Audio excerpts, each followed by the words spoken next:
건축 커뮤니케이터 조원영 건축사입니다. 안녕하세요. 방송인 김정미입니다. 네, 오늘 또 영상 촬영 및 미디어 송출은 코덴미디어 김대근 대표님께서 수고해 주시겠습니다. 박수 한번 부탁드릴게요. 지난번에 이어 조원영의 건축톡톡, 오늘은 두 번째 시간입니다. 건축이 사람의 삶에 미치는 영향은 대단하죠. 어떤 집에 사느냐에 따라 삶의 모습은 물론이고 행복을 느끼는 정도도 달라지죠. 자신을 보호하는 것은 모든 동물의 본능입니다. 사람은 특별히 더 그렇고요. 그래서 집이 필요한 거 아니겠습니까? 누구에게나 가장 자기한테 맞는 멋진 집을 짓고 싶은 본능은 있는 것 같아요. 그래서 그런 분들을 위해서 오늘 도움을 주실 만한 분을 이 자리에 모셨습니다. 네, 건축사 사무소 간양의 대표이신 조충기 건축사님 모셨습니다. 안녕하세요. 반갑습니다. 네, 안녕하세요. 반갑습니다. 네, 박수 부탁드리겠습니다. 요즘 매우 바쁘신 중에 시간 내주셔서 감사합니다. 이렇게 초대해 주셔서 감사합니다. 제가 어떤 분을 이렇게 모셨는지 소개해 드리면요. 간략하게 바로 전까지 대한건축사협회 서울특별시 건축사회 회장을 역임하셨고요. 한국소비자원 소비자분쟁 조정위원이시고 서울지방검찰청 조정위원 등의 다양한 활동을 하고 계신 분이십니다. 네, 그렇죠. 또 법원에서도 감정위원도 하고 계시죠? 그러면 예전에 네. 아니, 건축 설계도 바쁘실 텐데 이렇게 다양한 대외 활동은 언제부터 하신 거예요? 한지는 한 20년 돼 갑니다. 네.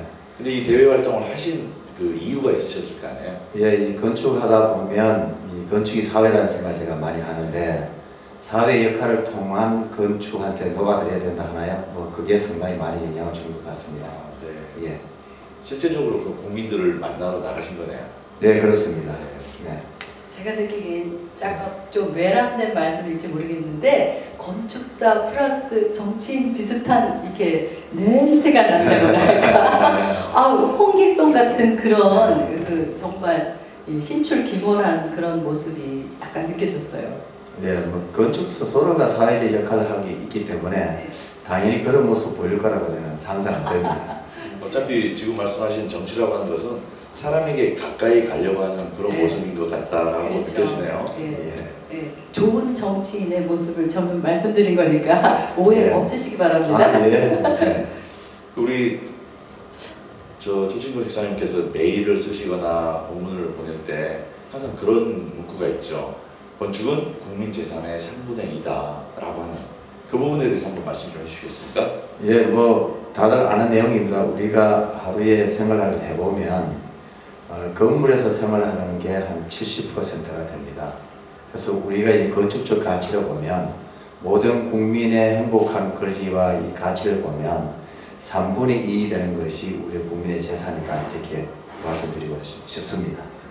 그런 뜻이었네요. 예. 또 하나는 제가 듣기로 그 사모님께서도 같이 건축사라고 들었거든요. 예. 어떻게 이렇게 부부가 또 건축사로 같이 일을 하게 됐는지 궁금하고요. 예. 장단점을 좀 듣고 싶어요. 좋은 점만 있지는 않을 거 아닙니까?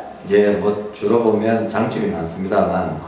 단점도 있습니다. 왜냐하면 건축하시는 분들이 갖고 있는 자기만의 독특한 사고가 있습니다. 또 그거를 풀어내는 방법도 있고 한데 건축사의 본능이 뭐냐면 설계 본능이 있고 창작의 본능이 있는데 그것이 충돌되면 이제 아무래도 본인이 맡았고 하는 경우가 많아서 그럴 때 경우에는 고집을 피우기도 하고 그럽니다.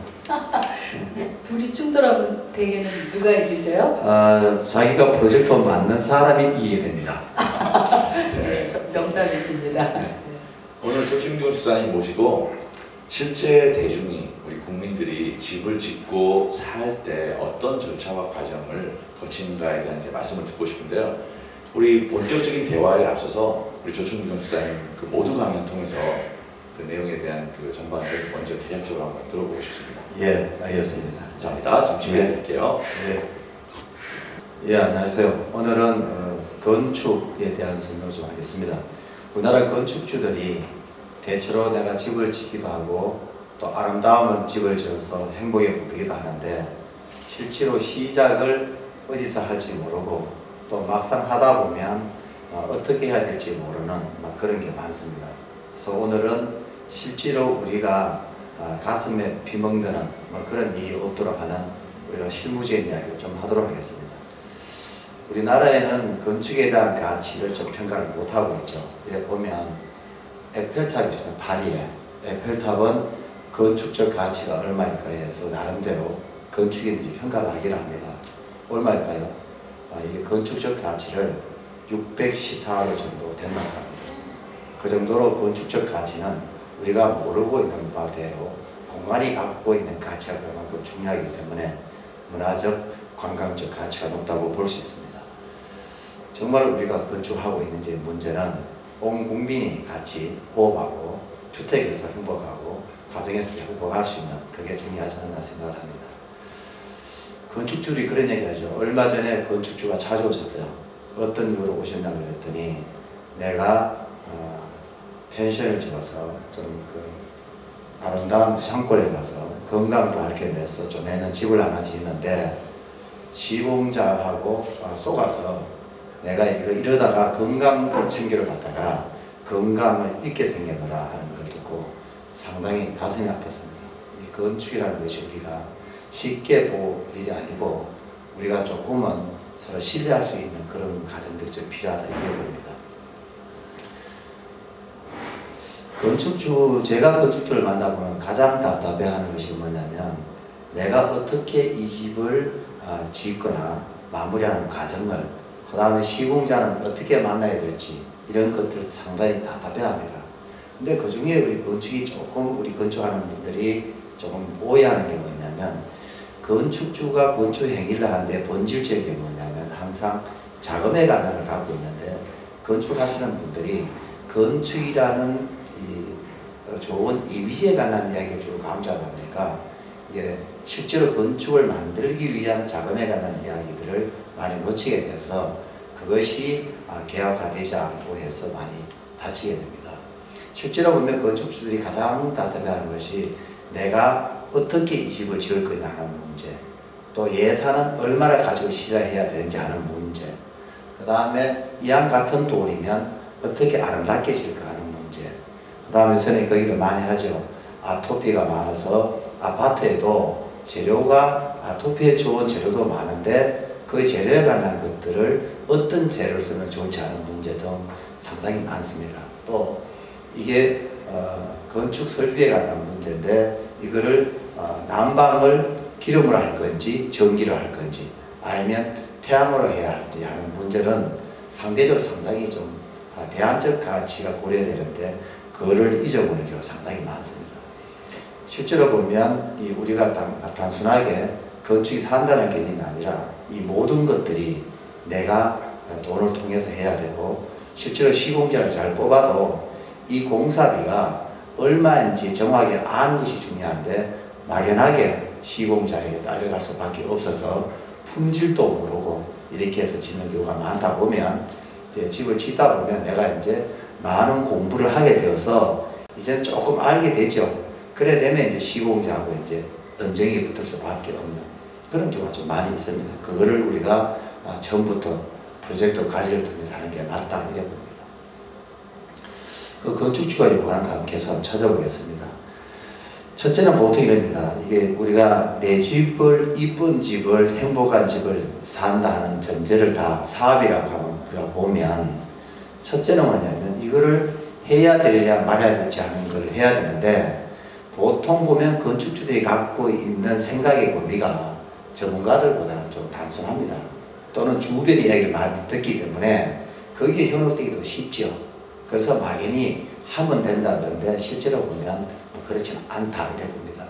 제가 오늘 드리는 내용은 주로 보면 한 2000제곱미터 이하 되는 걸 주로 하겠습니다. 그 이상은 왜 안 하냐면 전문가들이 있고 돈이 많기 때문에 거기에 대해 나름대로 관리할 능력들이 많습니다. 그래서 오늘은 좀 소규모 중심으로 말씀드린 게 안 좋답시고 우리나라 국민들 대다수가 소규모에서 한 80% 살고 있습니다. 그래서 그걸 하겠습니다. 두 번째는 아까도 말씀드렸습니다만 이게 얼마의 돈이 들지, 그 다음에 내가 이 돈을 들여서 이자는 얼마 나올지, 또 수익은 얼마 될지, 그래서 이렇게 하다 보면 30년, 40년 쓰고 나면 이 건물은 얼마만큼의 감각이 떨어질까 하는 것에 대한 것이 상당히 궁금합니다. 그래서 이거를 어떻게 되나 하는 문제고, 두 번째는 실제로 이게 내가 공사를 얼마를 하고 싶은데 시공자가 하는 공사비가 예를 들면 뭐 5억이다 이러면 이게 실제로 5억의 원가인지 뭐 4억의 원가인지를 알 수 있는 게 상당히 궁금하다 이런 것이죠. 그러면 건축주 입장에서는 참 답답합니다. 이게 내가 적정한 돈을 주고 있는지 쏟고 있는지 하는 문제들을 많이 대두하게 되죠. 그런 문제입니다. 또 네 번째 똑같습니다. 이렇게 내가 돈을 주는데 이게 실제로 내가 원한 제품인지 아닌지 하는 문제였습니다.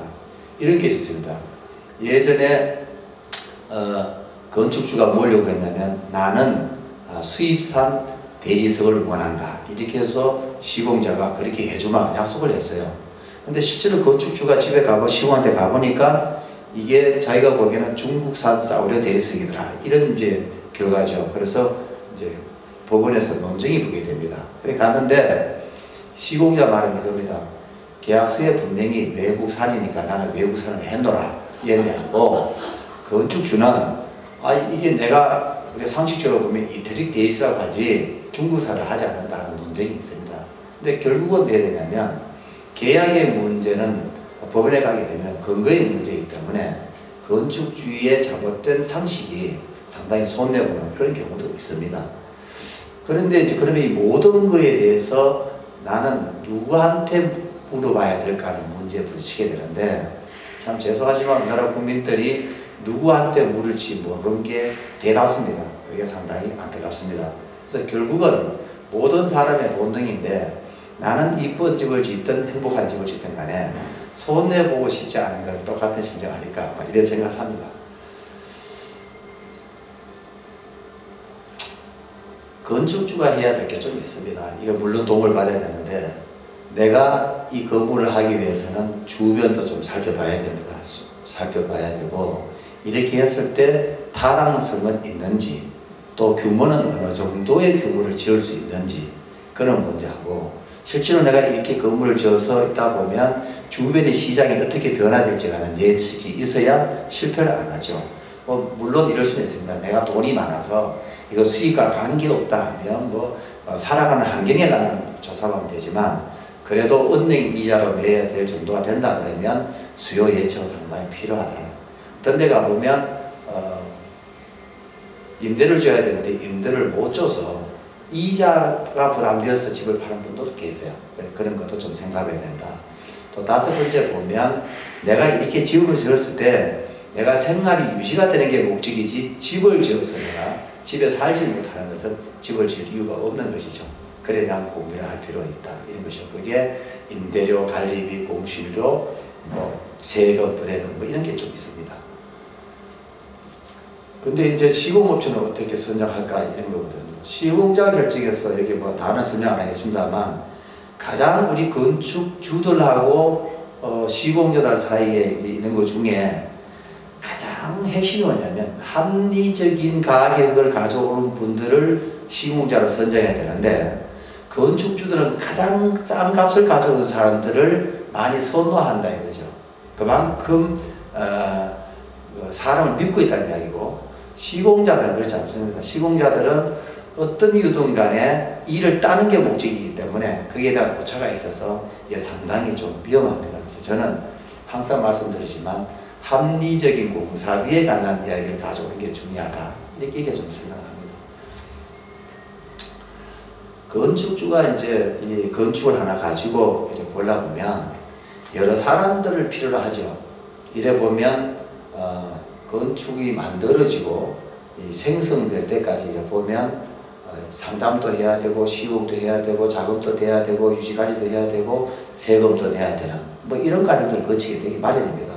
근데 그 중에 이래 보면 일본 건축사라고 적혀 있습니다만 실제로 시공은 누구를 맡겨야 되나, 임대는 어떻게 해야 되나, 그 다음에 세금은 어떻게 될까, 내 은행의 돈은 어떻게 관리를 할까, 문제가 생기면 어떻게 할까, 그 다음에 임대가 안 나가면 어떻게 할까, 전체 감정하면 공사비가 얼마 될까 하는 것들을 누군가가 건축주한테 통보를 해줘야 되는데 그런 사람들이 누구냐 하는 게 제일 중요합니다. 제가 보기에는 아마 가장 건축주 편에서 객관적으로 이해할 수 있는 사람이 이제 건축사라는 직을 갖고 있는 분들인데, 이분들이 학교에서나 모든 과정들을 이런 것을 훈련하고 배우게 됩니다. 그래서 이걸 업을 하는 분들이 이제 건축사라고 보고 건축사 업을 하고 있습니다. 건축사는 우리 좀 살펴보겠습니다. 아마 우리 국민들이 내가 누구를 만나야 될까 할 때 가장 제가 보니까 이러더라고요. 누구를 만나십니까? 집을 지을 때 이랬더니 한 3분 정도 만난답니다. 첫째는 누구를 만나냐면 동네 통장님 만나서 내 집 짓는다 얘기를 하고, 두 번째로 누구를 만나냐 그랬더니 부동산 중개소를 찾아가서 몇 평형이 제일 잘 나갑니까? 물어보는 게 있다고. 세 번째는 동네에 삼촌이 되던 업자가 있으면 공사비 얼마에 지었습니까? 정도 물어보고 이제 되어든다는 거죠. 그게 이제 보면 말은 다 맞으신데 미래가 좀 불안하고, 또 거기에 대한 그 계약 체계에 관한 얘기도 상당히 불안해하죠. 그래서 그러면 건축사가 그런 걸 할 수 있냐 하는 문제 한번 보겠습니다. 건축사 합격 어렵습니다. 여러분들 보시기에 건축사 쉽게 보이시죠? 통상적으로 건축사들 1년에 시험을 5,000명 정도가 봅니다. 보는데 합격률이 제가 7년치입니다만 8.48%에 불과합니다. 올해도 한 4,900명이 봐가지고 9.6% 합격했습니다. 그만큼 어려운 질문입니다. 이거 보면 7년간이 나옵니다만 예전에 2007년대는 한 4%, 3.79%고 작년에 13년대는 12.75%에서 평균 한 8.48% 정도 되는 그런 자리를 갖고 있습니다. 명칭도 이렇습니다. 요새는 건축학과가 5년제로 바뀌어서 프로페셔널 아키텍처 디그리라고 해서 실습까지를 하게 되고, 이분들이 5년제를 졸업하거나 8학기를 하게 되면 실무 수련도 하게 되고, 이분들이 건축사 자격시험을 보고 등록원에 등록을 해서 5년간 60시간에 관한 건축 실무 교육을 하게 됩니다. 이분들이 사무소를 개설하고 이렇게 되면 건축사, 소속 건축사로서 건축사 업무를 하게 되죠. 그래서 전문가다 이렇게 보시면 좋을 것 같습니다. 통계도 이렇습니다. 지금 우리나라의 건축수가 현재 한 25,707명이나만 실제로 활동하시는 분은 12,000분 정도 되십니다. 그래서 국민 1인당 약 건축사 1인당 국민 한 2,400명을 좀 담당하고 있고, 건축사 1인당 약 800가구를 담당하고 있어서 실제로 숫자로 보면 국민들이 아주 편하게 쉽게 주변에 건축사를 찾을 수 있다는 그런 장점을 말씀을 좀 드립니다. 뭐 여러 가지 통계가 많습니다만 그 건축주가 요구하는 걸 한번 다시 살펴보겠습니다. 아까 말씀드렸다시피 건축주는 누군가한테 의지를 해서 통갈로서의 프로세스를 관리해주길 바란다는 그런 거에 대해서 시기가 되고, 또 기본은 내 돈에 관한 관리를 어떻게 잘 조정을 해서 내가 이 집을 지었을 때 자금의 압박을 받지 않고 잘 활용할 수 있는 그런 고민들을 많이 하게 된다는 말씀을 좀 드립니다. 또 하나는 우리 건축주가 알아야 될 게 있습니다. 감독과 감리가 있습니다. 그런데 대체로 보면 우리나라 사람들이 문제가 생기면 감리 어디서 이럽니다. 감리는 그냥 감독을 보호해주는데, 실제로는 이 감독은 건축주가 하는 것이죠. 모든 것을 권한을 쥐고 있는 감독이 책임지는 게 가장 마땅하고 거기에 대해서 좋은 건물이 나온다 이런 말씀 드리고 싶습니다. 그 다음에 건축사들이 할 수 있는 설계 도서나 감리의 범위나 이런 것들을 잘 이해하시는 것이 가장 좋다 이렇게 생각합니다. 이겁니다. 건축주가 기본적으로 요구하는 기본은 그걸로 우리가 건축사를 만났을 때 건축주들이 알아들 게 내가 요구해야 될 게 있습니다. 거기 8가지 정도 됩니다. 보면 이것도 미국의 AIA가 하고 있는 것과 같습니다. 보면 아까 말씀드렸던 건물에 대해서 처음부터 끝까지에 대한 전체를 좀 생각해 고려하는 것.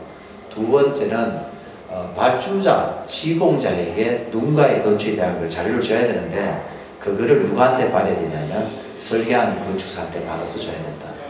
그 다음 세 번째는 이게 보면 내가 건물을 하는데 요구 조건, 공사비, 예산 등 이런 것들의 모든 각종 평가들을 같이 해봐야 된다 이런 이야기고요. 네 번째는 우리나라에서는 건축사 보고 도면 그린 사람은 알고 있는데 그것은 건축사 역할 8개 중에 하나에 불과하다 이런 말씀을 드립니다.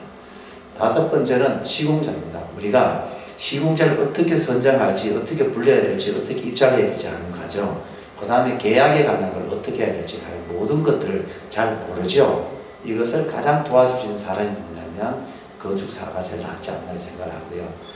그 계약 관련도 마찬가지입니다. 그런 문제하고, 그 다음 일곱 번째, 우리나라 건축사업하면 시공자가 가장 못하는 게 뭐냐면 건물을 지어놓고 쪼매는 선풍기도 사면 사용 설명서, 보관법을 아는데 그 비싼 몇 억짜리, 몇십억짜리 갖다 놓고도 건물 사용법에 대한 게 없습니다. 그런 게 대한 이야기를 좀 받을 필요가 있다 이런 것이고, 그 위에 이제 이 전체 7가지 항목 내에서 벗어나는 것은 특별한 서비스를 통해서 서비스를 받을 필요가 있다 이렇게 생각합니다. 여튼 뭐 시간이 좀 없어서 끝내겠습니다만, 그 모든 핵심은 설계 도서가 시공을 위한 도서이기 때문에 시공 설계 도서의 품질이 중요하다 이렇게 좀 말씀드리겠습니다. 네, 감사합니다. 이제 질문을 더 하기까지는 실제적으로 집을 짓는 과정에서 건축주들이 알아야 될 내용들을 사례 중심으로 이렇게 좀 말씀을 좀 요청드릴게요. 예, 알겠습니다. 진료는 의사에게, 약은 약사에게 많이 들어보셨죠? 예. 네. 그런데 우리는 건축을 할 때 그러면 누구를 찾아가는가? 아까 조금 전에 세 단계라고 말씀하셨지만 사실은 보편적으로 집을 필요로 할 때 동네에서 집을 지어본 사람을 찾아가거나 부동산을 찾아가서 평당 얼마예요? 라고 묻기 시작하는 것이 첫 번째 대부분의 순서죠. 근데 바람직하지 않다라는 말씀을 하신 거잖아요. 예. 그렇다면 건축, 즉 집을 지을 때는 누구를 제일 먼저 찾아가야 하는가에 대해서 좀 구체적으로 말씀해 주시기 바랍니다. 예, 아까 이제 사회자 말씀대로 뭐 의사 얘기를 말씀하지 않았습니까? 건축은 건축사에 의한 얘기를 하고 싶은 이유가 뭐냐면, 건축을 하는데 이윤과 관련되는 상대자는 상당히 상담자로서 어렵습니다. 가장 건축주를 이해할 수 있고 이익에 관한 문제가 내한테 가는 이익이 내한테 올 수 있는 사람을 찾는 게 제일 중요하거든요. 그러면 시공자는 기본적으로 시공의 이유를 목표로 하고 있습니다. 그 다음에 부동산은 시공이 전문가는 아닙니다. 그 부동산 시세에 관한 것을 주로 하고 있고, 그래서 이게 설계, 시공, 감리, 분양 모든 것을 토탈할 수 있는 전문가가 건축사입니다. 건축사를 찾는 게 아주 중요합니다. 지금 그 말씀은 건축사는 이윤이 아니고 용역에 대한 대가를 받는 것이기 때문에 그 집을 잘 설계해서 이윤이 많이 남는 것은 아니다라는 관점으로 보시는 거죠. 말씀 중에 용역 그런 단어 쓰는데요. 네. 우리가 의사한테든 변호사한테든 대가를 쓰죠. 네. 그래서 이게 우리가 기술적인 거는 용역비를 주지만 우리가 그 전문가에게는 대가를 줍니다. 그래서 대가를 주죠. 아, 대가. 네. 좋은 표현 신청해 주셔서 감사합니다. 네. 그럼 건축사를 먼저 만나는 것이 바람직하다. 예, 그렇습니다. 그런데 실제로 건축사를 만나는 것이 익숙치가 않아요, 대중은. 그렇죠. 맞아요. 쉽지 않아요. 어떻게 만나야 됩니까? 예. 일단은 주변에서 물어보면 되는데 설계를 누구한테 맡겼나 물는 게 중요합니다. 제가 만난 건축주도 다 그래요. 저는 주변에 이제 건축주들이 건축사를 소개시켜서 오는 경우가 많습니다. 그럼 이제 알고 들어오는 경우가 많은데, 실제로 건물 짓고 싶으면 지어본 사람을 만나보는 것이 가장 좋습니다. 맞아요. 그렇죠. 예. 그게 되면 그분이 어떻거나 얘기를 들어보면 대체로 전체를 핸들링하는 사람이 건축사입니다. 그리고 건축사의 교육 과정 자체가 공공복리에 관한 것을 건축하기 때문에 이윤축으로 배우지는 않습니다. 그래서 건축 사람들은 이런 정도 아니라 건축쟁이 얘기 많이 하는데, 그에 대한 창작 본능이 상당히 뛰어나서 건축주보다 내 집을 더 아끼는 경우가 상당히 많습니다. 실제로 지금 그 개발이라고 표현을 한다면, 개발이 되는 지역을 보면 처음에 어떤 소양을 가진 분이 그걸 스타트했느냐가 되게 중요한 것 같아요. 그래서 그 말씀하신 대로 그 집 주인에게 물어서 그 다음 그 골목이 대부분 바뀌어가는데, 대부분의 경우는 사실 건축사 입장에서 바라봤을 때 바람직하지 않은 쪽으로 바뀌는 경우가 많았는데요. 어떤 특별한 소양을 가지신 분이 동네에서 집을 한 채 잘 지어두면 그 골목이 전체적으로 소양이 높아지는 경우들이 간혹 있거든요. 아니요, 당연히 그래야 된다고 봅니다. 이게 특히 골목에 조입해 있는 집들은 이게 내 집만 보게 지게 되면 내가 상당히 이익 보는 거지만 동네 전체를 봐도 손해 보게 되고 내 집도 손해 보게 됩니다. 그래서 이게 도시에 관한, 도로에 관한 걸, 골목에 관한 걸 동시에 볼 수 있는 눈을 가진 사람이 이 집을 계획하고 이렇게 설계도 하고 해야 지어져야 됩니다. 그것이 가치를 상당히 높입니다. 실제로 이제 본격적인 이야기를 들어가면 건축에서 고려해야 될 내용이 되게 많죠. 예. 예, 그 내용을 좀 차례로 말씀을 좀 해주시겠습니까? 뭐 오늘 제가 아까 모두 강연 중에 파리 에펠탑 얘기 좀 했지만 그런 건축 문화적인 것보다는 실제에 관한 얘기를 좀 하겠습니다. 네. 우리가 건축할 때 가장 고려해야 될 게 뭐냐면 건축주들이 자기가 갖고 있는 체면 때문에 내가 돈이 있는 양 해서는 안 됩니다. 두 번째는 또 우리 하다 보면 제가 만나본 겁니다. 보통 부부가 이렇게 얘기하다 보면 우리나라의 그 보통 가장들이 남자들이 사모님들 부인 이야기 잘 안 듣습니다. 실제로 주택 같은 경우에는 여성분이 가장 많이 알거든요. 맞아요. 예. 여자 말을 근데 들어줘야 저는 됩니다. 그 남편분들 말을 못하게 합니다. 바깥 양반이 왜 신경 써요 집을? 근데 이제 그분도 많은데 저를 위해서도 말씀을 못하게 하는 남자들을 왜 하냐면 남자 말씀을 보통 이제 그 바깥에 분 말씀을 많이 듣다 보면 설계 수정 다 해야 됩니다. 결국은 바꾸게 됩니다. 예. 그렇죠. 네, 아주 중요하다고 생각하고 그래서 이제 가장 고려될 사항은 내가 할 수 있는 능력 범위에 게 중요하다. 이게 중요하고요. 또 그 다음에 내가 전 과정에 통해서 범위들을 신뢰할 수 있는, 구축할 수 있는 거를 많이 생각하는 게 중요합니다. 실제적으로 건축주 입장에서는 그 비용도 비용이지만 예. 입주하는 시기라든지 또 자기 가족 구성원의 그 환경과 여건이라든지 이런 부분도 되게 중요할 거 아니겠어요? 예. 물론입니다. 그 가족 환경 구성이 되든 겨울 공사 되든 여름 공사 되는 건 중요한데 더 중요한 것은 내가 갖고 있는 능력 범위 내에서 할 수 있는 걸 놓고 시기를 조정하는 게 제일 중요합니다. 지금 말씀하신 것은 내가 능력이 될 때 내가 10억짜리 집을 짓고 싶으면 10억의 능력이 됐을 때의 고려사항인데 내 능력은 5억밖에 안 되는데 10억짜리 하는 욕심내는 절대로 안 된다 이런 말씀드립니다. 분수를 지켜야 되겠네요. 집을 짓 때도. 결국 능력이라고 하는 게 이제 자금의 능력이지 건축의 질의 능력이 아닙니다. 건축은 10억짜리 집이 좋고 5억짜리 집이 나쁘고 그런 개념 없습니다. 그렇지 않죠. 그렇지 않습니다. 네. 건축주만 잘 만나면 건축사만 잘 만나면 5억이라도 10억보다 더 좋은 집을 지을 수 있다는 거죠. 예, 뭐 이양주 좀 그렇긴 한데 더 정확히 말씀드리면 제일 중요한 게 좋은 건축주 만나야 됩니다.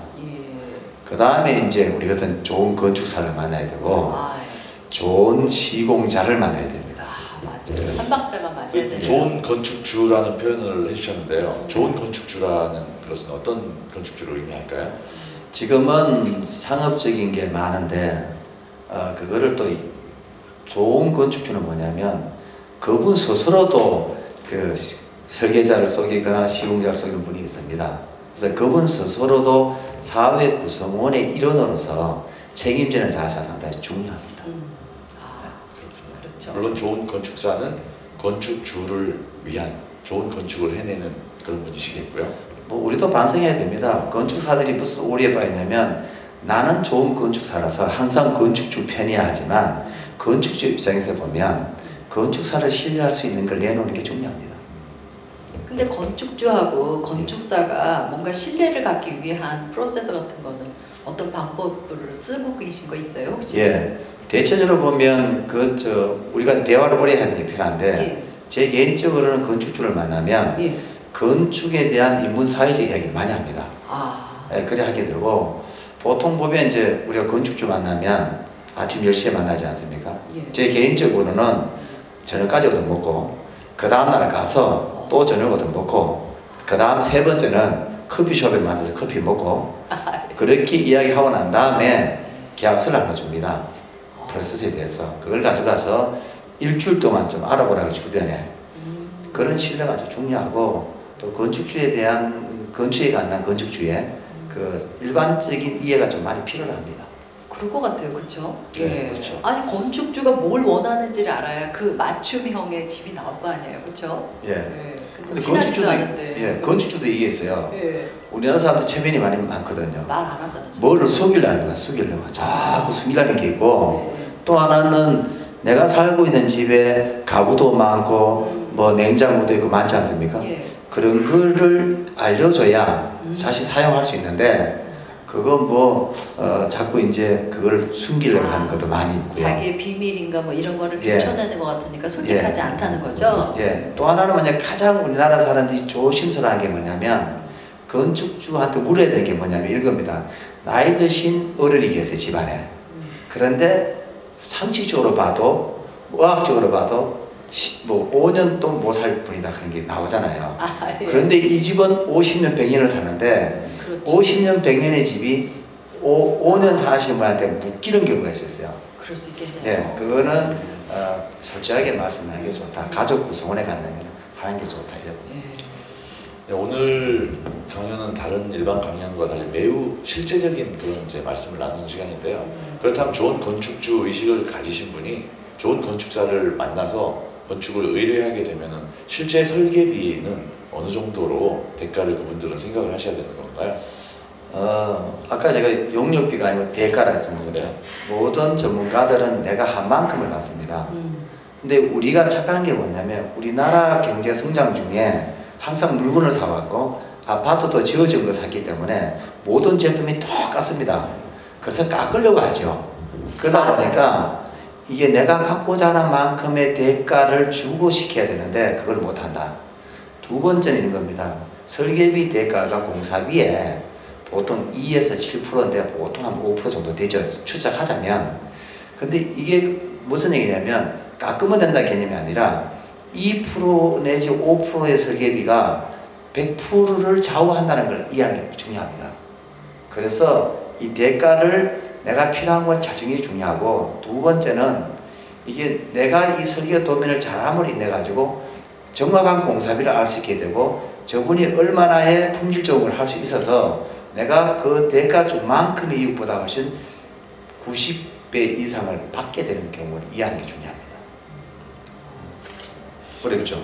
선생님, 설계비를 깎으려고 하면은 초기 단계에서부터 잘못되는 경우들이 생긴다. 그래서 정당하게 인정을 해주고 능력을 검증했으면 그에게 이제 대가를 좀 잘 지불해줘서 오히려 좋은 결과물을 요청하는 것이 더 맞다, 그런 말씀이시죠? 예, 필요에 따라서 있습니다. 지금 우리나라가 법으로 강조하고 있잖아요. 허가를 내게, 허가 도면 내고 있지 않습니까? 그것은 국가가 필요하는 만큼의 도면이에요. 그래서 이 국가는 건축주가 10억이 들든 5억이 들든 시공자가 뭐 3분의 1을 이윤을 듣든 관계없죠. 뭐 왜냐하면 국가는 국민의 안위에 관한 것만 기준을 삼죠. 그래서 그까지가 되어 있고, 보통 그 도면을 가지고 공사를 하다 보면 공사비 추정이 불가합니다. 네. 그래요. 누가 할 수 있냐면 그래서 양심 있는 시공자한테 맡길 수밖에 없습니다. 지금 이제 허가라고 하는 것은 법적인 절차를 거치는 네. 거잖아요. 그런 말이 있어요. 건축 법대로 지었다라는 이야기는 위법하지 않은 범위 내에서 제일 나쁜 집이다 라고 하는 거죠. 그건 가장 낮은 기준을 이야기하는 것이기 때문에 건축법에 맞추려고 하는 것은 바람직하지 않은 거죠. 건축법은 기본이죠. 네. 기본적인 거로 해야 되는 것이고, 건축법은 우리나라 헌법하고 좀 반대되는 개념입니다. 우리나라 헌법은 개인의 사유재산을 존중하는데 예. 건축법은 국민의 공공복리 때문에 사유재산을 조금은 제한합니다. 예. 그렇군요. 네, 그렇게 되어 있습니다. 그래서 그것이 국가를 제한한다는 이유가 뭐냐면 국민의 위험 요소로부터 안전하게 유지하는 것, 그게 건축법을 제한하기 때문에 그만큼의 수준을 요구하죠.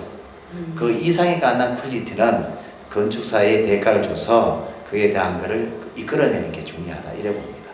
결국은 좋은 건축주라고 하는 것은 소양을 갖춘 건축주가 국가에서 정한 그 건축법의 기준 이상의 건축을 요구하는, 그래서 그걸 통해서 자기의 삶을 더 질 높게 유지시킬 수 있는 것을 의미하시는 거죠. 예, 제가 근래에 만난 건축 중에 제가 상당히 좋은 분입니다. 뭐냐면 건축의 사회적 공공성에 대해서 이해하는 분입니다. 그래서 자기가 뭔 적을 줬냐면 도시형 생활주택에서 많이 지고 있는데 그냥 임대가 목적이 아니라 이 사람은 그 젊은 친구들이 요새 아파트가 비싸서 서울 같은 경우에는 맞아요.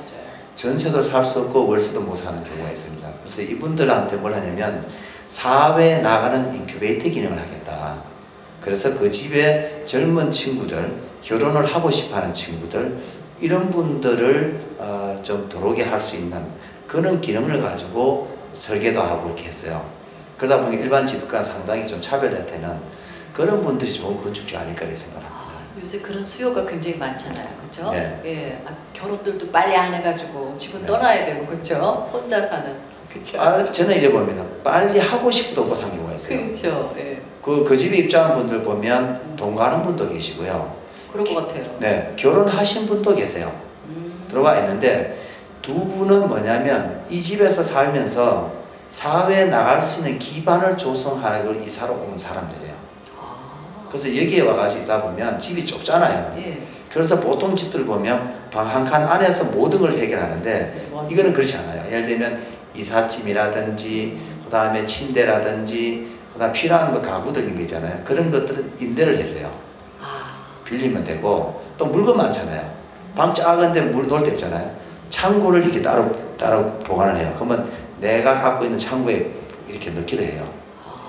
두 번째는 돈을 벌어야 되잖아요. 그러면 얘가 뭐 아르바이트라든지 학생들 가르친다 그러면 내 방 안에서 불가능하잖아요. 그러면 공동의 이제 저 방이 하나 있어요. 미팅룸이.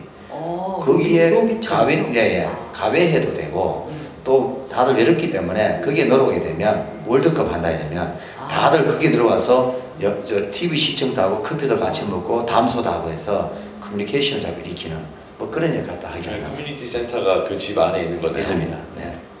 지금 건축 허가에 관련한 이야기를 하고 있는데요. 그럼 건축 허가라고 하는 것이 법적인 일단 최소의 기준, 그렇습니다. 국가에서 정하는 안전 기준과 그다음에 공공복리를 위한 최소의 기준인데 그 기준에 맞는 도면을 이제 건축자들이 그리게 되는데요. 그 건축 허가에 관련된 내용들은 어떤 것으로 채워져 있는지 한번 간략하게 말씀을 좀 부탁드립니다. 아주 기본적입니다. 요새 그러잖아요. 그 TV에 많이 나오면 사람이 길이 막혀 다쳤다. 제일 중요한 것이 건축 설계 요구하는 것은 환경권입니다.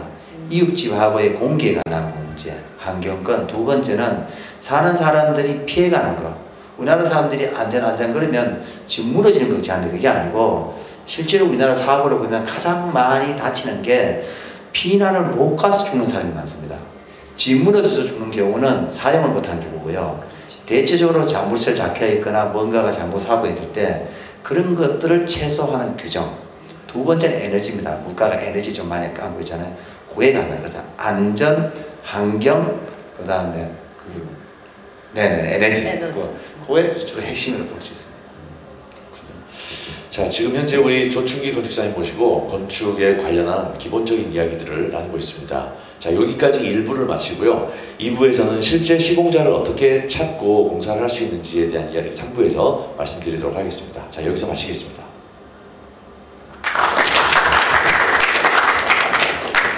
네, 3부에서 역시 조충기 건축사님 모시고 말씀 나누도록 하겠습니다. 잠시 전에 2부에서 건축 허가에 관련한 이야기를 했는데요. 원래 건축 허가 도면 이후에 또 실시설계 도면이 있습니다. 그 도면은 훨씬 더 많은 내용을 담게 되는데요. 그 설계 도면, 건축 공사 들어가기 전에 정말 필요한 그 실시설계 도면에 대해서 좀 말씀을 더 해주시죠. 예, 보통 건축주들이 허가만 내면 된다고 생각을 많이 갖고 있어요. 그건 아까 말씀드렸듯이 국가가 필요한 기준에 불과합니다. 그런데 도면은 시공을 위한 도면입니다. 그래서 이 도면이 시공을 위한 도면인가 아닌가를 판단하는 것이 아주 중요합니다. 네, 그렇죠. 예, 그래서 이게 시공을 위한 도면이라는 딴 게 아니라 이것이 시공하기 필요한 비용이 얼마나 들어갈까를 충분히 예상할 수 있는 도면, 이것이 중요합니다. 막연하게 그림이 아니고 예. 근거에 의거한 네. 견적을 할 수 있는 그런 도면. 예, 그래 되면 막연하게 돌이 아니라 이것은 어디 몇 번 돌, 벽돌 그러면 어느 회사의 몇 번 돌, 뭐 이렇게 타일도 어디 회사의 몇 번 타일, 이렇게 해야만이 몇 장, 그래야만이 정확한 수치와 정확한 돈이 계산되어서 건축주로 하여금 돌발 변수가 없는 안전한 시공을 할 수가 있죠. 네, 그렇군요. 실제로 그러면 우리가 사실 이제 집을 짓는다고 할 때 보통 아까 서두에 말씀드렸듯이 집 지어본 사람을 찾아가거나 실제 그 집 주인을 또 찾아가거나 그렇죠. 예. 근데 그렇게 찾는 방법이 맞는 것인지 정말 좋은 건축을 위해서는 시공자를 어떻게 찾아야 되는지에 대해서도 한 말씀 부탁드리겠습니다. 뭐 오직 하면 집주업은 찾아가겠습니까? 왜 그러냐면 보통 시공자가 나쁜 것이 아니라 시공자의 본능은 자기의 기술을 축적을 해서 이윤 추구하는 게 목적입니다. 그렇기 때문에 보통 건축주들이 시공자에 관한 신뢰가 좀 떨어지죠. 그러다 보니까 주변에 찾아가면 집 지어본 사람을 찾아가는 것이 건축주로서의 노하우를 배우는 길이기도 하죠. 근데 건축주를 그럼 어떻게 선정하는가 좀 중요하잖아요. 그래서 이 건축주들이 못 찾습니다. 어떻게 하는 방법도 모르고 해서 시공자를 찾는 가장 좋은 방법은 입찰이 되든 오픈을 해야 됩니다. 그래서 회사를 아무래도 전문가들이 많이 알기 때문에 신뢰 있는 회사들을 작은 건물 같은 경우에는 작게는 3개, 많게는 한 6, 7개한테 입찰 형식을 통해서 적정한 가격을 제한받는 그런 방식을 찾는 것이 가장 중요합니다. 근데 그렇게 하기 위해서는 현재 좋은 건축 설계 도면이 있어야 되는 거죠. 그걸 전제로 합니다. 네, 그렇죠. 그래서 그 설계 도면을 가지고 설계 도면의 양이 되게 많잖아요. 네네. 그 설계 도면의 양이 많은 걸 가지고 시공자들에게 입찰을 시킨다는 이야기는 각각의 견적을 네. 받는 것을 의미하는 거죠. 그렇습니다. 근데 견적이라고 하는 게 사실은 도면 우리 조충기 건축사님이 그린 도면 제가 봤는데 깜짝 놀랐어요. 그래서 되게 두껍죠. 엄청난 도면의 양을 이제 그리시는데 이 도면을 가지고 견적을 낸다는 것도 사실은 굉장한 그 에너지가 들어가는 거예요. 그럼 시공자 입장에서 선정을 받기 위해서 시공자들이 이걸 가지고 견적을 하는데 그에 대한 대가는 건축주가 시공자들에게 지불을 하고 나서 선정을 해야 되는 것인가? 당연합니다. 그것은 뭐 2가지인데 네. 통상적으로 이게 견적 비용이라는 것이 네. 한 10억짜리를 예로 해보겠습니다. 네. 이게 이제 견적하는 돈이 무지하게 많이 들 것 같지만 10억짜리 공사를 견적하는데 필요한 돈들은 500만 원 이하입니다. 예, 그 돈을 아낄 이유는 하나도 없는 것이고요. 또 시공자도 똑같습니다. 시공자도 10억짜리 공사를 하는데 공사 견적을 안 해보고 그냥 일방적인 상식으로 접근한다 이러면 그것도 무책임한 것이죠. 그래서 시공자 입장에서는 시공자는 무슨 능력이냐면 똑같은 건물의 퀄리티를 놓고 작은 비용으로 시공할 수 있는 능력. 그래서 남이 10억 공사를 제출할 때 나는 9억을 넣어도 이윤이 창출될 수 있는 것이 시공자의 능력이고요. 설계자의 능력은 뭐냐면 같은 비용으로 좋은 환경 공간을 창출하는 능력입니다. 그래서 이 당연하게 그것은 시공자 입장에서는 견적을 해보는 것이 가장 중요합니다. 실제로 그럼 10억이라고 이제 예를 들으셨는데요. 10억 중에 만약 3개 회사를 선정을 해서 500만 원, 500만 원, 500만 원 이렇게 맡기면 1,500만 원의 견적비가 들어갔잖아요. 그 중에 한 업체를 선정하게 되면은 나머지 2업체에 지불한 1,000만 원은 건축주 입장에서는 손실이 될 수 있겠지만 그 업체 선정한 업체에서 이 1,000만 원을 넘는 그런 이윤을 건축주에게 돌려줄 수 있다면 그렇게까지는 하지 않고요. 네. 우리가 이제 그 견적은 건축주가 먼저 알아야 되거든요. 이 견적을 시공자한테 하는 게 아닙니다. 내가 도면을 완전히 하게 되게 되면 이 도면에 관한 게 내가 공사비가 얼마 나올지에 관한 걸 추측이 건축주가 필요합니다. 이게 내가 돈은 10억 갖고 있는데 10억을 하면 안 되지 않겠어요? 그렇죠. 근데 만약에 건축주 스스로가 견적해봐야 됩니다. 네. 하게 되면 10억이 나면 도면을 고쳐야 되는 겁니다.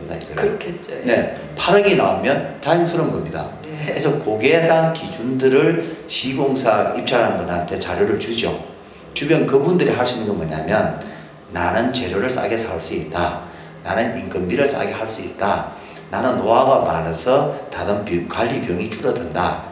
이게 노하우를 가지고 견적을 내는 것이지 뭐 처음부터 그렇게 하지 않습니다. 네, 지금 방송을 보시는 우리 건축주, 예비 건축주께서 좀 약간 오해하실 수 있는 부분이 있어요. 제가 질문을 드린 거거든요. 네, 그래서 500만 원이라고 하는 건 3번의 지출이 아니고 한 번의 지출로 건축주가 직접 지출해서 자기가 그 견적에 대한 내용을 가지고 있고 그 내용을 가지고 이제 시공사들이 시공비를 자기들이 제출을 할 때 건축주가 이제 판단해서 선정을 하시는 그렇습니다. 그런 거죠. 네. 네, 감사합니다. 그 부분 이해되시죠? 예. 건축주 입장에서 한 가지 궁금한 점은 그러면 그 좋은 건축주가 되려면은 좋은 건축사만 저희가 이렇게 채택을 하면 시공은 알아서 이렇게 해결을 해주시는 건가요? 그렇진 않습니다. 아, 그러면 시공까지 우리가 또 신경 써야 됩니까? 그래서 네. 건축사는 업이 설계하고 감리를 하고 있는데 예.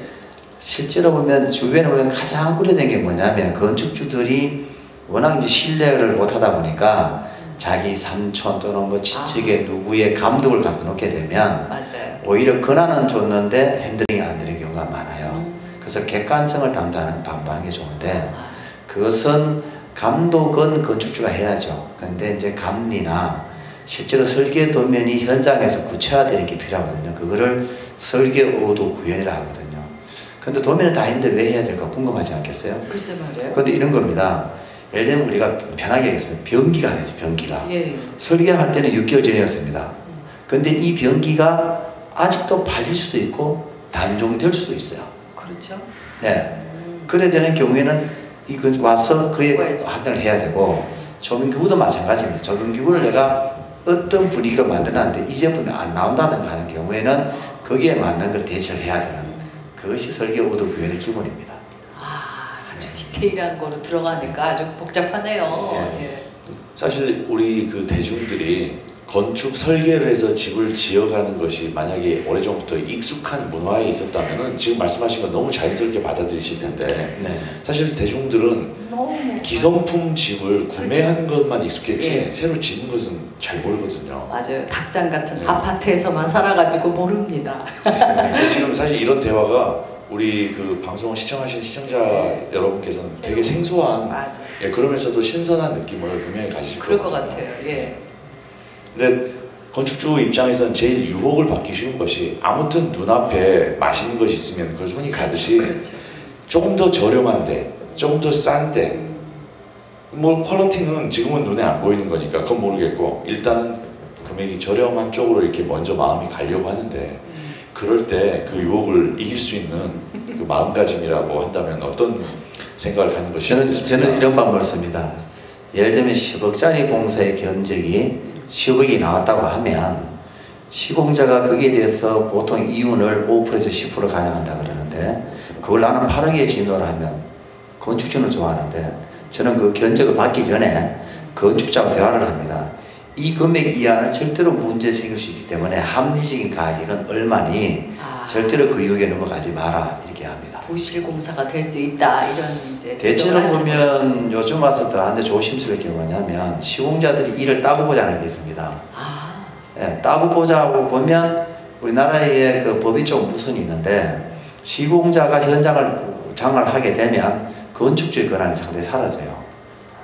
그렇게 되면 건축주는 어디에 시달리냐면 시간에 쪼달려지죠. 그렇죠. 나는 이 집을 뭐 6개월 내에 짓든지 1년 내에 지어서 10개월 만에 지어서 임대도 줘야 되는데 계속 밀리면 어떻게 됩니까? 그 모든 부담이 생기거든요. 그래서 울고 겨자 먹기식으로 시공자한테 끌려가게 되고 돈을 저두고라도 시키게 되는데 그럼 시공자 못하면 되지 않겠어요? 예. 근데 우리나라 보면 그렇지 않아요. 그렇게 쉽지 않다 이거죠.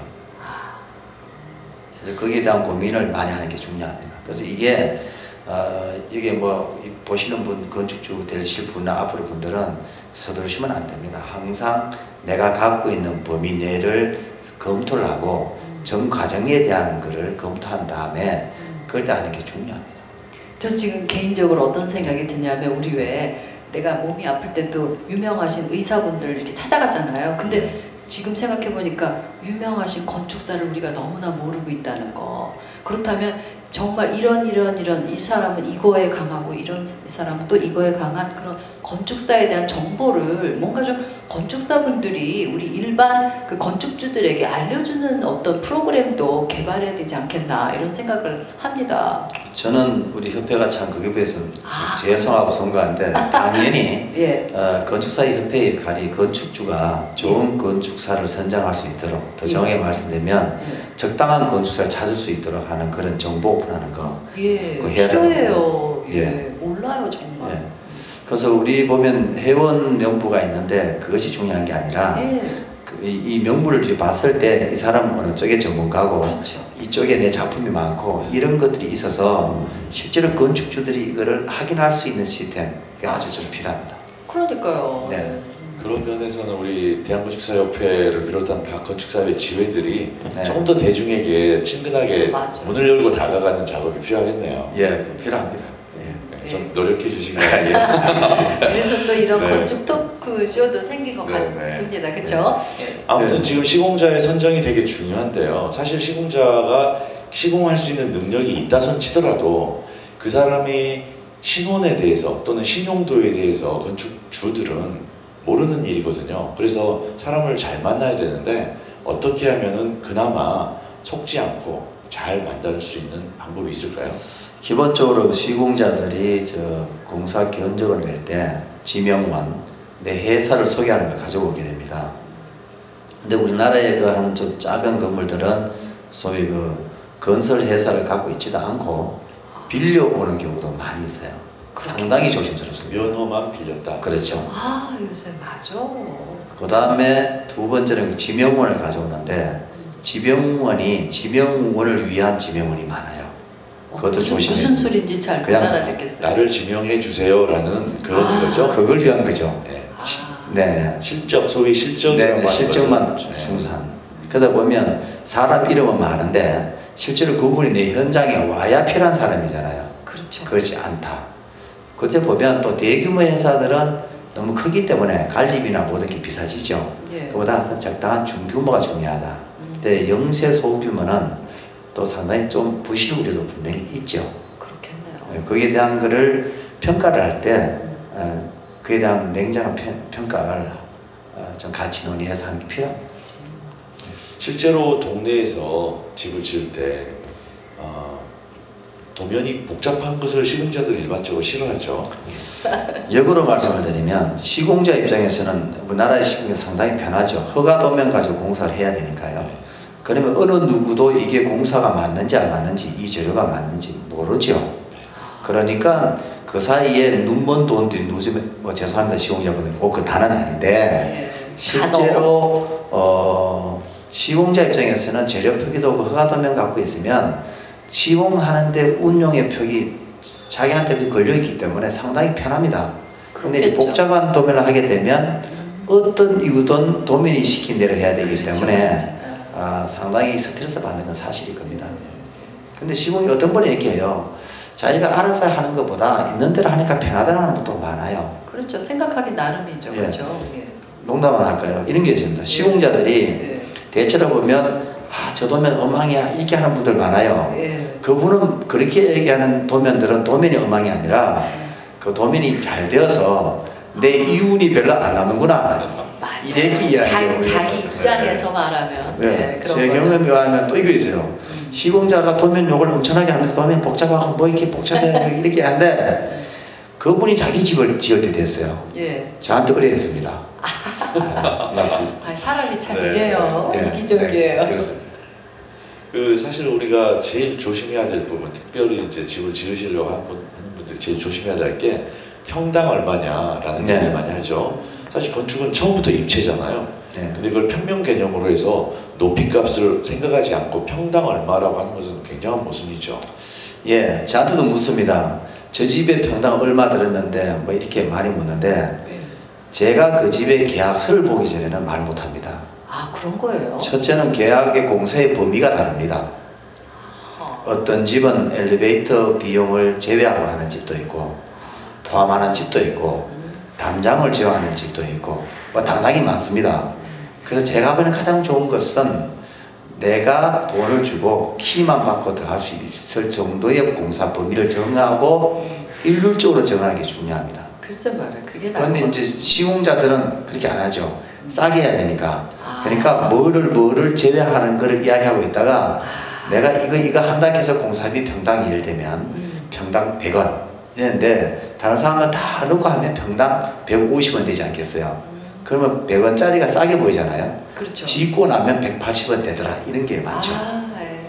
예. 이 평당 단가라고 하는 게 사실은 그 새마을 운동 때부터 합리적인 높이를 우리가 대충 정해놓고 높이값을 생각하지 않아도 될 정도로 그냥 기성품 주택이 많았다고 할까요? 그렇기 때문이라고도 생각되는데, 특별히 우리나라는 이제 그 외국에 비해서 그 자기가 필요한 집을 설계할 기회가 많지 않았기 때문에 그 어떤 식으로 대화를 해야 되는지에 대한 것도 잘 인식을 못하고 있는 것 같기도 합니다. 예, 아무래도 우리나라 국민들이 좀 강제된 사고를 많이 갖고 있죠. 그래서 평당 개념이 익숙합니다, 사실은. 맞아요. 그리고 시공자들 있잖아요. 만날 그 집을 짓기 때문에 재료 몇 개 바뀐다고 평당 얼마 안 바뀐다 이런 거거든요.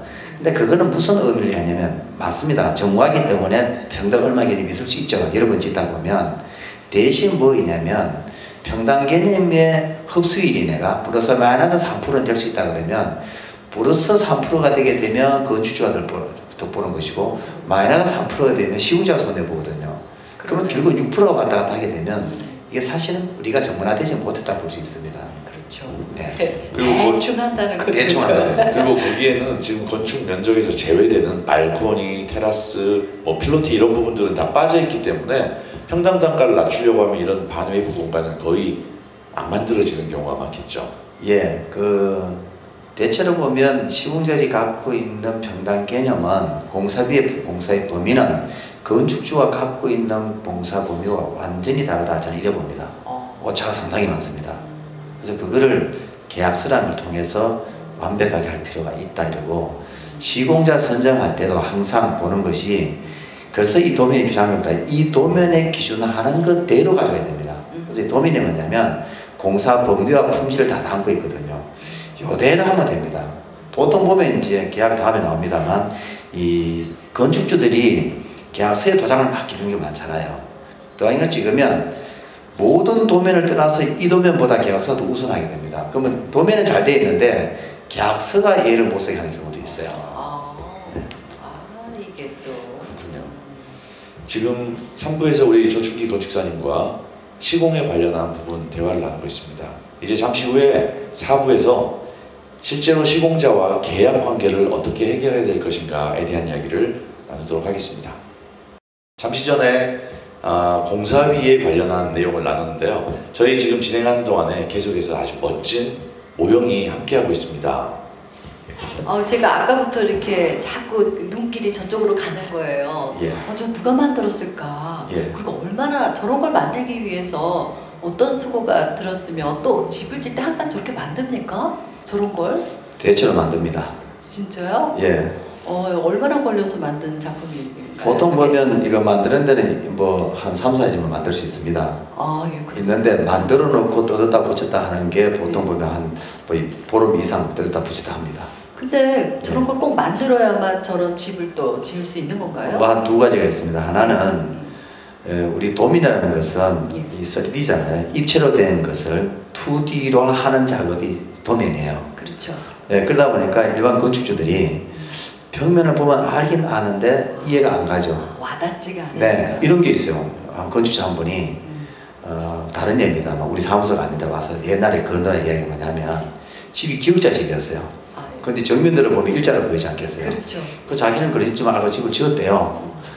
공사를 하다 보니까 기역자 하나 튀어나오더래요, 이렇게. 그래서 공사를 다시 한 적도 있답니다. 그런데 우선은 건축주가 이해가 빠릅니다. 공간에 보이고. 두 번째는 제 서술에 대한 약속도 있어요. 뭐냐면 투시도를 이렇게 만들거나 컴퓨터를 하게 되면 집이 실제로는 잘 못생겼는데 잘 만들게 화장을 할 수가 있어요. 그렇죠. 요새 요거 이렇게 하는 것처럼. 그래 되게 되면 집을 짓고 나면 그림과 달라지는 거죠. 달라지는 거죠. 그거는 건축하는 사람으로서 상당히 조심해야 될 부분입니다.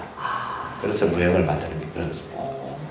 결국 컴퓨터 화면으로 보더라도 사실은 2차원이잖아요. 그 공간 속에서 가상의 공간을 3차원으로 느끼게끔 하는 건데 사실 왜곡이 많죠. 그래서 모형 작업이 건축주에게도 중요하지만 사실 건축사에게도 현실적인 공간을 가지고 설계를 하게끔 하는 그런 자극이 될 것 같습니다. 예, 그렇습니다. 사진하고 좀 다른 게 이런 겁니다. 사진은 우리가 좀 죄송하지만 왜곡되게도 찍을 수 있잖아요. 이쁘게 찍을 수도 있잖아요. 그렇죠. 건물 찍어도 똑같습니다. 그런데 모형은 그렇게 어렵습니다.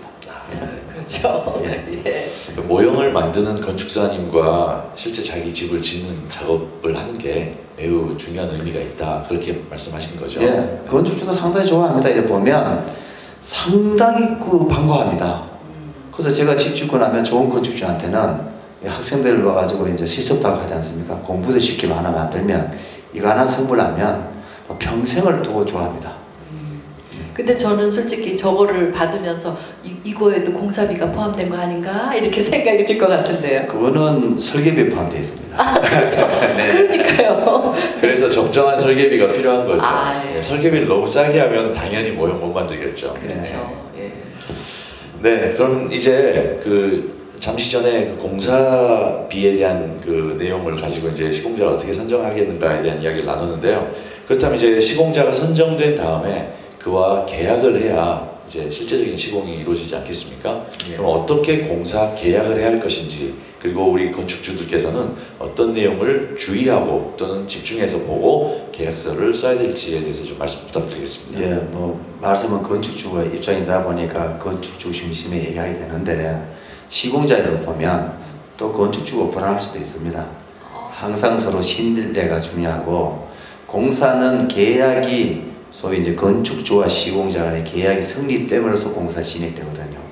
근데 건축주 입장에서 보면 가장 불안한 게 뭐냐면 돈을 적정하게 언제 줘야 될까에 관한 고민, 그 다음에 그게 뭐냐면 내가 돈을 언제 가져와야 될까 하는 고민이고, 두 번째는 뭐냐면 이 공사 가다가 중지가 되면 어떻게 할까. 맞아요. 예, 공사 중지에 관한 거에 대한 예방이 가장 중요합니다. 그래서 거기에 대한 거하고 또 책임의 여부, 공사가 문제가 됐을 때 누가 책임을 지나, 이런 얘기입니다. 한 예를 이런 겁니다. 형이 집을 짓는데 동생이 시공을 합니다. 제가 관여가 됐습니다. 저는 처음에 말렸습니다. 하지 마라 둘다가. 하지 마라. 그랬더니 그분이 그래도 내 동생인데 남한테 맡길 수 있나? 또 동생은 그래도 내 형 집인데 안 할 수가 없지 않습니까? 그래도 나는 말리고 싶다. 그래서 계약을 한 며칠 안 했어요. 정말 한번 생각해봐라. 그래서 다시 왔습니다. 해서 계약서를 썼는데 다른 사람보다 더 냉정하게 계약서를 작성했습니다. 아, 맞아요.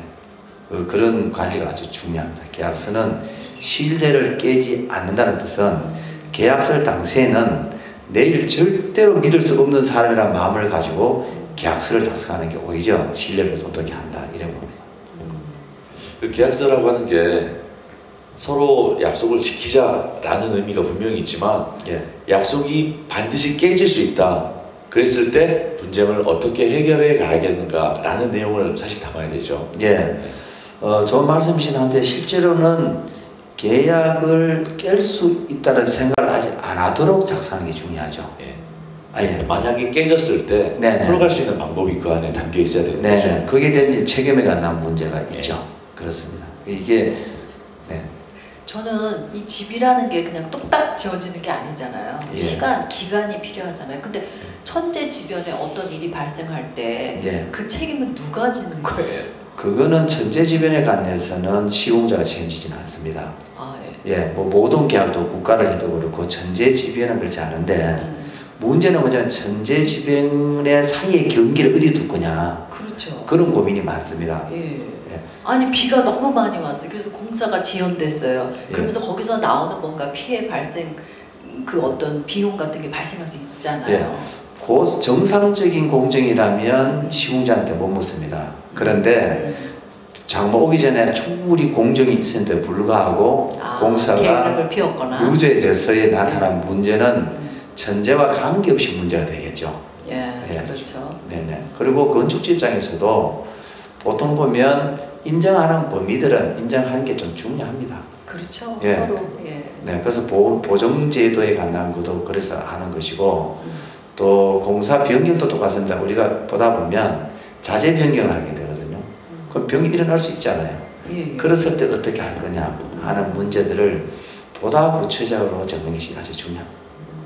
그럼 건축주가 건축사하고만 친한 게 아니고 시공자하고도 좀 뭔가 친밀해져야지 뭔가 어떤 이렇게 얘기를 이렇게 주고받고 하지 그렇습니다. 않겠나요? 그래야 되는데 제 개인적으로는 인간적으로 친하는 거는 맞다고 봅니다. 근데 저는 이제 건축주 보고 현장에 좀 잘 못 나오게 할 때가 많아요. 아 그래요? 왜 그러냐면요, 이래요. 간섭. 네, 간섭이 아니에요. 네. 간섭하는 경우는 뭐 어찌 변할지 모르는데 예. 보통 기술자들이 순수합니다. 그렇죠. 네, 일하는 시공자들. 그러면 한여름에 땡볕에 그 철근 용접한 땀을 바짝바짝 흘립니다. 그러면 이제 건축하시는 분, 시공 그 감리하는 분들은 이 규정대로 하라고 하는데 건축 일본 너무나 불쌍하고 힘들거든요. 예. 그래서 그냥 대충 하세요 하게 되면 건축주가 하라 그러는데요의 이유가 생기게 됩니다. 또 두 번째가 있어요. 뭐냐면 건축주가 자기 현장에 일을 하니까 이 뭐 마실 거도 가져오지 않겠어요? 예. 가져오게 되면 인부들이 지금 철공공사 하고 있는데 예. 인구가 10명이 있어요. 10명이 있으면 이분이 10명을 하라고 뭐 사이다도 가져오고 빵도 가져오지 않겠어요? 그러면 인부들이 다 앉아서 30분 먹겠죠. 그럼 10명이면 몇 시간입니까? 그래서 시공자 입장에서는 예. 절대로 좋은 게 아닙니다. 그러니까 일의 흐름을 이렇게 끊을 수가 있네요. 시간을 뺏고 흐름도 뺏고 그래서 그런 거에 대한 건축주에 대한 예의들 그게 예의다 해서 예. 좀 간접 못하게 할 때가 많습니다. 너무 친절한 것이 능사는 아니네요, 그렇죠? 네, 건축주는 상당히 친절한데 이거를 직원을 밑에 이 무들 버리는 시공자 사장의 지역에서는 두 사람이면 1시간, 8명이 하루인 그 비가 날아가는 일인데 건축주는 그 생각을 못합니다. 그렇죠. 네. 아무튼 좋은 집을 짓기 위해서 이제 계약을 하게 되는데요. 계약서 상에 언급을 해야 될 그 구체적인 사항들을 좀 말씀해 주시겠습니까? 제가 보기에는 지금 공사가 중단된다 했을 때 정산에 문제게 하는 거 아주 중요합니다. 지금 공사 중지된다는 마음으로 짓게 되면 지금 현재 공사가 중지된다 해도 서로가 깨끗하게 감사할 수 있는 페어플레이. 그 정도로 좀 사실은 좀 디테일한 게 중요하다고 생각해요. 두 번째는 이제 그 기성공사비에 관한 얘기거든요. 돈을 얼마에 들지. 뭐 오늘에 듣는 분들 좀 말씀을 드리면 사람들이 이런 생각 많이 하고 있어요. 콘크리트 많이 하잖아요. 콘크리트 공사. 그렇죠. 콘크리트 공사 많이 하고 마감 공사도 하잖아요. 근데 보통 시공자들이 콘크리트 공사가 끝나면 50% 공정으로 이해를 많이 합니다. 그래요. 예. 그런데 골조공사 의미하시는 거죠? 네, 골조공사. 네. 골조공사는 전체 공사비의 50%를 넘어가는 게 잘 없습니다. 그래서 항상 보면 돈을 좀 잘 주죠. 건축주들이 시공자한테 잘 해달라고. 그런데 돈을 주다 보면 마감때 가게 되면 돈이 절대적으로 필요할 때 되는데 그럴 때 돈이 없습니다. 그래서 돈에 대한 관리를 적당히 언제 줄까 할 때 건축주한테 건축을 판단이 없잖아요.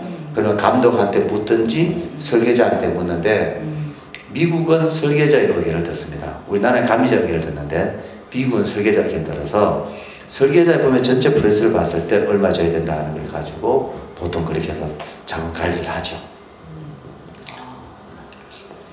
그렇군요. 지금 계약서 상에 그 자금의 흐름에 대한 이야기를 하셨는데요. 골조 공사까지 사실은 대중이 지금 알고 싶어하는 게 그럼 골조가 마무리됐을 때는 전체 공정의 몇 % 정도의 비용 분량이 되겠는가 하는 거. 예, 뭐 마감에 따라서 다른데 제가 한 경험으로 보면 저는 막 골조 공사가 마감이 되면 저는 많이 봤을 때 한 40% 정도 정도 생각하고 있습니다. 많이 봤을 때. 많이 봤을 때. 보통 한 30% 선 정도 봐도 크게 오차가 없다 말씀이시죠? 30%면 시공자 저한테 좀 화를 낼지는 모르는데 저는 시공자를 위해서도 돈을 초기에 투자하는 건 안 좋다. 예, 그 마감대가 돈이 얼마 안 돼 보이지만 상당히 하는데 시공자 입장에서 이렇죠. 돈을 기성을 받았기 때문에 돌려줄 돈이 없지 않겠어요? 그러면 돈을 가다해서 받았다. 그럼 시공자가 마감하게 돼서 돈이 손해보잖아요. 현재 기준으로 보게 되면. 그렇죠. 그럼 공사 안 하는 게 맞습니다. 시공자는. 지금은 돈을 받았기 때문에 남았잖아요. 그렇죠. 끝내는 거 맞습니다. 근데 나머지 가져가면 갈수록 자기 돈을 써야 되잖아요. 그렇죠. 그러네요. 그래서 그거는 자금 관리는 아주 중요합니다. 그래서 적정 공사비라고 하는 게 공사 종류별도 적정이지만 공사 기간에 대해서도 적정하게 배분이 잘 돼야 되겠다 그런 말씀이시네요. 예.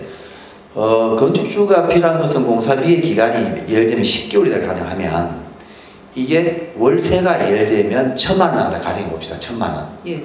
근데 공사가 이게 한 달 연결이 되면 1,000만 원, 2달 연결되면 2천만 원 이렇게 넘어가지 않겠습니까? 그렇죠. 그러게 되면 이 사람이 갖고 있는 지체 상금이 있는데 이 지체 상금을 어떻게 부담시킬 거냐는 문제가 생겨요. 거기에 대한 것도 정확하게 할 필요가 있다 이런 겁니다. 야, 이거 뭐 생각해야 될 게 많네요. 맞습니다. 생각보다. 예. 집을 짓는다는 게 이렇게 복잡하죠. 그거네요, 그렇죠. 네. 예. 그런데 그거 이제 건축주가 보면 그렇습니다. 그런데 전문가가 보면 그렇게 복잡할 일은 아닙니다. 네. 지금 공사 기간에 따른 공사 종별이 있지 않습니까? 예, 예. 그 우리 시청하시는 건축주분들, 예비 건축주분들을 위해서 그 공사의 종류를 공사 순서에 이렇게 의거해가지고 한번 이렇게 생각나시는 대로 제가 갑작스럽게 질문 드리는 것인데 예. 한번 생각을 해서 말씀을 좀 해주신다면 어떤 순서가 있을까요? 뭐 통상적으로 이제 착공부터 예 말씀을 드리면 뭐 철거부터 하겠죠. 기존에 건물이 있으면 철거를 해야 철거, 되는 네, 거고 철거해야 되겠죠. 없는 거면 아이도 되고요. 두 번째는 이제 땅 고르기, 땅 파기 공사 있겠죠.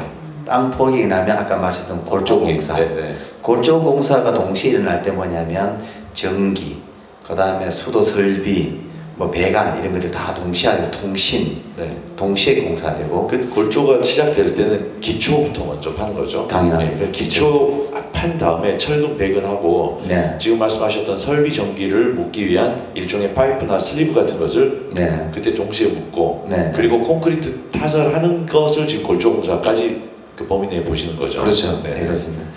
한번 뭐 농담 같은 거 하나 할까요? 건축주 좀 알 게 하나 있어요. 네. 시공자들, 동네 업자들 중에 이런 방법을 많이 써요. 내 집은 튼튼하고 싶어하는 건 누구든지 욕구잖아요. 그렇죠. 그러면 이제 시공자들이 하는 게 하나 있어요. 방법이 기초를 쭉 깝니다. 이렇게 철근 아까 말씀드린 철근을 까게 되면 철근을 만약에 땅이 내가 100평이라고 그러면 건물을 한 평당 밑에 있는 걸 50평이라고 가정해 봅니다. 그러면 철근을 깔지 않겠어요? 그러면 철근에다가 한 50만치나 한 100만치를 철근을 더 깝니다. 이렇게 까게 되면 철근이 시원하게 보이겠죠. 네, 네. 그러면 건축주는 못합니다. 아하. 집이 든든해 보이잖아요. 그렇죠. 예. 근데 저는 걷어내라 합니다. 아, 그래요? 예. 우리 저 원한수님 커피 마실 때 우리가 음. 설탕, 물, 커피 이래 연다 생각하면 설탕을 많이 넣으면 좋습니까? 아, 그렇진 않죠. 예. 커피 많이 넣으면 제 맛이 안 좋습니다. 나죠. 예. 그렇지 않습니다. 예, 대체로 적당히 보면 정확하게 시공하는 게 중요한데 이거 돈 몇 푼 철근 깔아가지고 실을 얻는 것은 그것은 제가 보기에는 올바르지 않고 힘에가 안 난 걸 정확하게 좀 파악을 해서 올바른 시공하는 게 더 중요하다고 봅니다. 그러면 건축주들이 되게 안타까워합니다. 우리가 힘을 받는 철근이 있고 힘을 안 받는 철근이 있고 예. 쓸데없는 철근이 있습니다. 아, 예. 그래요? 그러네요. 그런데 설계 도면이 아까 말씀드렸잖아요. 국민의 안전을 일부러 한다 그랬잖아요. 무너지는 도면 그랬겠습니까? 그렇죠. 불가능하지 않습니까? 네. 이 철근보다 넣을 이유는 없는 겁니다. 예, 그래서 그것도 참조하시고 네. 철근 많이 넣으면 우리 집 든든하다는 그런 사고에서 벗어나셔야 됩니다. 쓸데없는 낭비가 되는 거네요. 예. 예, 네. 그분이 시공자가 어떤 이든 간에 호의를 베풀다 보면 집을 잘 지으려고 그러면 철근을 더 넣을 게 아니라 철근의 간격, 철근의 염색 이런 것들을 보다 철저히 관리해 주는 것이 훨씬 진실된 이야기입니다. 도면대로. 그렇습니다. 도면대로. 네, 네. 네. 지금 골조 공사 끝난 다음에는 그 다음은 어떻게? 그 다음에 이제 주로 보면 이제 마감 공사라 그래서 돌 공사라든지 벽돌 공사, 마감 공사를 하게 되고 창문 넣게 되고 그 다음에 가구가 들어오고 뭐 이런 공사가 진행이 되죠. 요즘 이제 현대식 주택이 되면서 인터넷 문화가 발전하면서 네. 그런 이제 전기나 설비에 대한 것이 옛날보다는 훨씬 더 비중이 커졌잖아요. 네네. 그 전기나 설비에 대해서 우리 이제 일반적으로 건축주들이 생각할 때 옛날에 방 안에 콘센트 하나 있는 정도 가지고는 안 되잖아요. 맞아요. 그런 부분은 또 특별하게 이제 요즘 재택근무도 많이 하고 하니까 그런 시설이나 설비들이 더 많이 들어갈 텐데 그 부분은 건축주에게 아니 그 시공자에게 어떻게 또 처음부터 이야기하겠죠 건축사에게. 그거는 견적에서 포함되어 있는 거죠. 초기부터 설계에 중요하지 않습니까? 우리가 듣다 보면 텔레비를 이쪽에 놓고 싶을 때도 있고 저쪽에 놓고 싶을 그렇죠. 때 네. 선을 네. 쭉쭉 끌고 가잖아요. 맞아요. 예. 양쪽에 다 있어야 돼요. 예. 그래서 이 건축사들이 방 하나에다가 침대를 까면 아, 침대를 놓을 수 있는 종류가 몇 가지 나오냐? 한 64가지 나와요. 어머, 그렇게 그 많아요. 정도는 샘플이 많이 나옵니다. 그래서 우와. 거기에 대한 그 중에 적정하게 몇 개 갖다 놓는 거 그런 게 중요하고요. 야. 전기도 마찬가지고 우리나라 사람들이 그냥 아파트 막 짓어서 그러는데 전기는 감성이잖아요. 예. 가장 좋은 분위기를 있으면 전기를 잘 이용하는 게 중요하다. 예. 그 다음에 인터넷 아주 중요하지 않습니까? 네. 그렇죠 요새. 네. 그리고 IT 강국. 네. 전국 이런 등도 마찬가지입니다. 이런 거를 계약서에서 이제 정산에 관한 얘기 나오는데 기본적으로 예를 들면 뭐 정등 하나가 우리가 50만짜리다 가정하게 되면 내가 가보니까 100만원짜리 사고 싶을 때 있잖아요. 그렇죠. 그러면 이제 어떻게 정산을 할까 문제가 생기잖아요. 예. 소비자가는 100만원인데 시공자가는 50만원일 수도 있잖아요. 네. 그렇죠. 그러면 건축주는 뭘 하겠어요? 시공자의 능력을 빙자한 금액을 위안할 것이고 예. 시공자는 내가 이거 하고 나면 25만원 남는데 50만원짜리 갖다 좀 마음하지 않겠어요? 그럼 어떤 기준으로 정산할 거냐는 게 중요합니다. 그걸 계약서상에 명기를 해야 정해야 됩니다. 됩니다. 아, 그래서 이렇게 이런 네. 설계도문이 그렇지 않겠어요? 우리 두꺼워지나? 아나운서님도 예를 들면 주방 가구가 있는데 예. 내가 100만원짜리를 설계를 해서 시공하기로 했어요. 예. 그런데 가보니까 아니야 나 한 200만원짜리 하고 싶어 있지 않겠어요? 그렇지, 그렇지. 그러면 정산해야 되지 않겠어요? 네. 예. 그러면 200만원을 주면 되죠. 근데 시공자가 그건 아니고 300만원 줘야 된다 그러면 다툼이 생기겠죠. 그래서 정산의 방법을 아까 말씀드렸잖아요. 우리가 내일이 헤어진다. 내일이 되면 원수된다. 그런 기분으로 지금 작사하는 게 제일 좋다. 그래야 꼭 헤어진다. 예. 네. 자 이렇게 해서 이제 집이 잘 지어졌다라고 예. 이제 가정을 하면요. 그 다음 단계가 법적인 단계가 또 남죠. 예. 네. 그거를 이제 우리나라 사람들이 중공 낸다 얘기도 하고 사용 승인 낸다고 하는데 용어가 두 가지입니다. 강공서의 건물은 중공이라는 말을 쓰고 민간 건물은 사용 승인을 씁니다. 이거 농담 하나 알려드릴까요? 예전에 민간도 중공이라는 말 썼습니다. 그랬어요. 예. 중공의 개념은 퍼펙트하다는 뜻이거든요. 그런데 예전에 이제 모 구청에 입주자 대표 뭐죠 아파트에 가면 주부 분여회? 예. 분여회가 몰려왔습니다. 예. 왜 몰려왔나 그랬더니 집이 부실인데 예. 허가권자가 사용 승인을 준공을 해줬기 때문에 시공사 찾아갔더니 준공은 강공서가 내줬기 때문에 그가 찾아가서 떼머리 몰려왔어요. 그러니까 준공을 했거든요. 그래서 정부가 고민을 했습니다. 어떻게 할까 했더니 준공의 관계는 갑과 을 간의 관계니까 준공을 놔두고 국가는 사용이 가능하다는 승인만 해줘요. 그래서 계약 간의 관계는 준공이라서 하고 정부에서 할 수 있는 강공서에는 사용 승인만 해줘요. 그런데 보통 시공자들이 되면 사용 승인만 받으면 계약서에 준공이 난 걸로 행세를 많이 해요. 그러다 보니까 어결들에 잔금을 주고 나고 나면 그 다음부터는 좀 복잡해지겠죠. 그래서 계약할 때 사용 승인이라는 용어와 준공이라는 용어를 분명히 넣어서 야. 건축주가 이야기하는 게 중요합니다. 이것도 굉장히 중요한 얘기인 것 같아요. 조금 더 구체적으로 네. 즉답을 해주신다면 사용 승인과 준공에 대해서 건축주 입장에서는 그럼 어떻게 그 순간에 비용을 지불해야 될 것인가? 예. 제 같은 경우에는 우리가 강공서는 요청의 행위잖아요. 예. 국가가 하는 거기 때문에 우리 계약 프로세스는 준공의 개념이 중요하다. 준공의 이야기를 해요. 돈을 줄 때. 그럼 사용승이란 말을 용어증에 써요. 사용승에는 강공서가 승인해주는 조건이고 이것은 준공과 별개라고 분명히 명시를 해요. 네. 준공이 나야 잔금을 지불하는 그런 겁니다. 네, 그렇죠.